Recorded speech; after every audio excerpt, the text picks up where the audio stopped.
ये कहानी है एक अगरबत्ती बेचने वाले की। एक आदमी रहता है जो एक काम करता है दिहाड़ी मजदूरी का।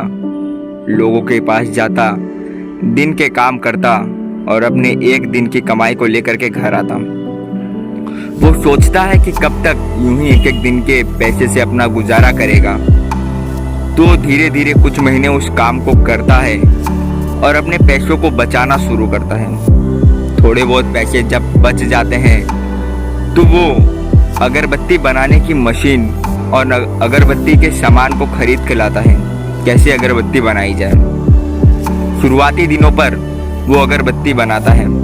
थोड़ी सी अगरबत्ती बनाया, उसकी पैकिंग की अच्छे से और जा करके घर घर बताता कि ये मेरी अगरबत्ती है, सुगंधित अगरबत्ती है।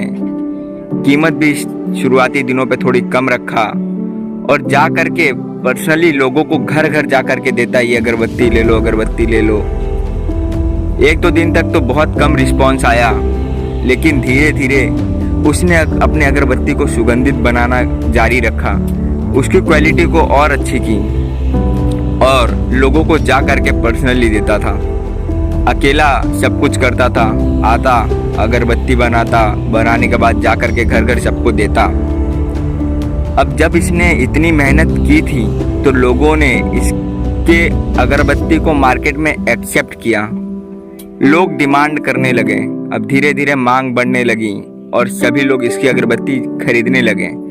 जब भी ये किसी के घर पे अगरबत्ती लेके जाता, लोग एक के बजाय 3 या 4 पैकेट ले लेते हैं। तो इसको अच्छा रिस्पॉन्स मिलता है तो ये सोचता है कि क्यों ना अब एक दुकान ले लिया जाए और उसमें अगरबत्ती डाला जाए। अकेला कब तक बनाऊंगा और जा जाके लोगों को दूंगा। तो वो आदमी एक दुकान खरीदता है, दुकान पे मशीन वगैरह सब सेट करता है, अगरबत्ती बनाना चालू करता है और अब घर पे जाके न देने के बजाय अपने दुकान पर बैठता है और लोग आते हैं लेने। वो क्या करता है, अपने दुकान के बाहर एक प्लेन वाइट बोर्ड बनवाता है और उस बोर्ड पे लिखवाता है, यहाँ पर सुगंधित अगरबत्ती मिलती है। लोग जाते अगरबत्ती खरीदते। अच्छा खासा उसने अपने मार्केट में एक अपनी जगह बना ली थी, लोग बहुत खरीदते उसकी अगरबत्ती को।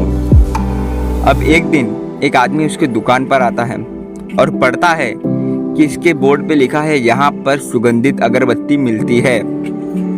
वो पढ़ता है तो उसे अजीब लगता है। वो बोलता है उस अगरबत्ती वाले को कि अगरबत्तियां तो सुगंधित ही होती हैं, चाहे किसी भी कंपनी की हो, किसी भी अलग अलग फ्लेवर की हो, लेकिन वो तो सुगंधित ही रहेगी। बदबूदार अगरबत्ती मार्केट में कौन बनाता है और कौन खरीदना चाहेगा। तो तुम इस बोर्ड पे जो सुगंधित लिखे हो इसे मिटा दो और रहने दो कि यहाँ पर अगरबत्ती मिलती है।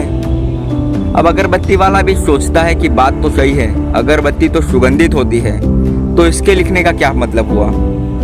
वो पेंटर को बुलाता है और सुगंधित को मिटवा देता है वाइट पेंट करा के। अब बोर्ड पे बचा हुआ था, यहाँ पर अगरबत्ती मिलती है। मार्केट में चल रही है उसकी अगरबत्ती, आके लोग ले रहे हैं। कुछ दिन और बीते, एक आदमी और वहाँ आया, उसका बोर्ड पड़ता है, यहाँ पर अगरबत्ती मिलती है।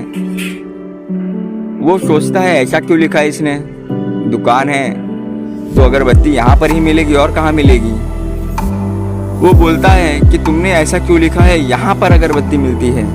वो तो लोगों को दिख रहा है कि अगरबत्ती इधर ही मिलती है, यहाँ पर लिखने का क्या मतलब हुआ। तुम ये यहाँ पर को हटा दो और ये रहने दो कि अगरबत्ती मिलती है। वो आदमी सोचता है कि बात तो इसकी भी सही है, जब मैं यहीं पर अगरबत्ती बेच रहा हूँ तो ये लिखने का क्या मतलब हुआ कि यहाँ पर अगरबत्ती मिलती है। वो पेंटर को बुलवाता है और यहाँ पर लिखा हुआ जो था उसे मिटवा देता वाइट पेंट से। अब वहाँ पे बचा था बोर्ड पर कि अगरबत्ती मिलती है। कुछ दिन बीते, लोग अगरबत्ती खरीद रहे हैं। वो बना रहा है अकेला, सप्लाई भी कर रहा है, सब अकेले संभाल रहा था। अच्छा खासा उसने पैसे कमा रखे थे अगरबत्ती से। कुछ महीने और बीते, एक आदमी और उसके दुकान पर आया। अब वो पढ़ता है कि इसने लिखा है अगरबत्ती मिलती है।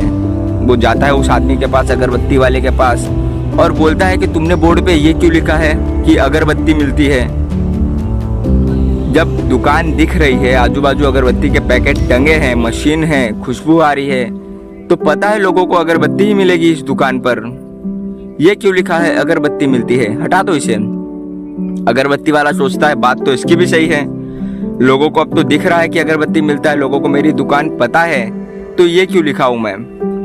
अगरबत्ती वाला पेंटर को बुलवाता है और जो अगरबत्ती मिलती है लिखा था उसे भी मिटवा देता है व्हाइट पेंट से। अब उस बेड पे जो बोर्ड था उसके ऊपर खाली व्हाइट पेंट ही पेंट है, पूरा प्लेन, कुछ नहीं लिखा है। धीरे धीरे उसकी डिमांड कम होने लगी, लोग अगरबत्ती अब नहीं खरीदते थे, कम होने लगे उसके कस्टमर। उसे तो समझ नहीं आ रहा ऐसा क्यों हो रहा है, वो तो डेली प्रोडक्शन चालू रखा है, बना रहा है अगरबत्तियाँ। अब कुछ ही हफ्तों बाद एक आदमी उसके पास आता है, बोलता है उससे दुकान कैसी चल रही है, ये सब बात करता है। तो बोलता है ठीक ठाक है, पहले से ग्राहकी थोड़ी कम है, लेकिन मैं कोशिश जारी रखा हूँ, मेहनत कर रहा हूँ। यही कुछ बात करता है तो आदमी अगरबत्ती वाले को बोलता है कि तुमने व्हाइट बोर्ड क्यों टांग के रखा है अपने दुकान के ऊपर, वहां पर लिख दो कि यहाँ पर सुगंधित अगरबत्ती मिलती है। इतना बोल करके वो तो चला जाता है, लेकिन उस अगरबत्ती वाले को समझ आती है कि मैं जहाँ से शुरुआत किया था फिर वहीं पहुँच गया, मैंने तो पहले भी वो लिख कर रखा था, फिर वहीं करना पड़ रहा है। तो इस कहानी से दो सीख बाहर निकल कर आती है। पहली ये कि आप जब जब डरोगे आपकी ज़िंदगी के फैसले कोई और लेगा। अगरबत्ती वाले को कोई कुछ कहता, उसे हल्की सी डर लगती और दूसरों के फैसले पर वो चल जाता। और दूसरी सीख ये कि सुनो सबकी लेकिन करो अपने खुद की। आपको चार लोग चार बात बता रहे हैं, चार अलग अलग राय दे रहे हैं, चार अलग सॉल्यूशन दे रहे हैं, लेकिन आपको जो लगता है कि ये करना चाहिए, आपके हिसाब से ये मार्केट में सही रहेगा, ये आपके प्रोफेशनल लाइफ में अच्छा रहेगा, आपके ये पर्सनल लाइफ में काम करेगी, उसी को अपनाओ, बाकी सबको छोड़ दो। उम्मीद करता हूँ कहानी आपको अच्छी लगी होगी। ऐसी और कहानियाँ लाता रहूँगा। अगर आप चैनल पे नए हैं तो रहस्य बुक को सब्सक्राइब जरूर करें और सभी लोगों के साथ ये शेयर करें।